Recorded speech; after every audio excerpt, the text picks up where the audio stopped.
ఈవేళ మనం కట్టిన హాస్పిటల్స్ రంగులేసి వాళ్ళ పలకలు పెట్టుకుంటున్నారు. మనం కట్టిన బ్రిడ్జికి శంకుస్థాపన చేస్తున్నాడు. కానీ కొత్త పనులు లేవే.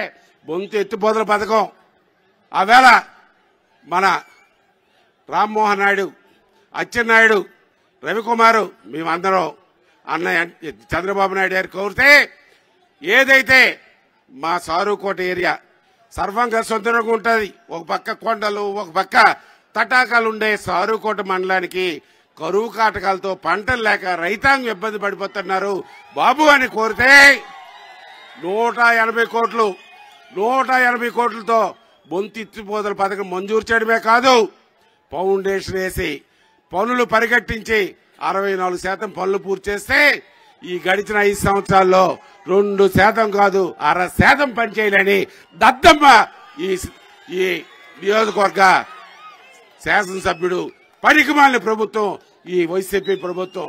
ఈవేళ రైతుల కష్టాలు తెలియదా మీకు? నర్సన్నపేట నియోజకవర్గం 80% రైతాంగం, రైతు కూలీలు.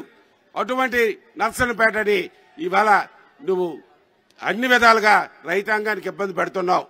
ఏదైతే కాలువలు బాగు చేయడానికి ఆవేళ మోడరైజేషన్కి మనం డబ్బులు ఇచ్చి పనులు చేయిస్తే 70% పూర్తయితే 30% కలిపి చేయాలని దద్దమ్మ ప్రభుత్వం ఈ ప్రభుత్వం.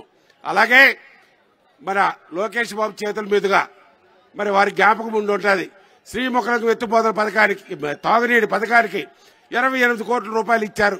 ఫౌండేషన్ స్టోన్ వేయడానికి వచ్చారు, పనులు పరిగెట్టించారు. అది చాలదు బాబు అని చెప్తే మరొక 20 కోట్లు మరి మనకి నాబార్డు నిధులతో 48 కోట్లతో ఆ ప్రాజెక్టు ప్రారంభిస్తే 73% పనులు పూర్తి చేశాం. ఉండి 22% పనులు పూర్తి చేయాలని దౌర్భాగ్య ప్రభుత్వం ఈ ప్రభుత్వం అని ఈ సందర్భంగా తెలియజేస్తున్నాను. అదే శ్రీముఖలకు తాగునీటి పథకం పూర్తయితే మనకి సారుకోట, జలుమూరు ప్రతి గ్రామానికి తాగునీరు వచ్చే పరిస్థితి ఉండేది.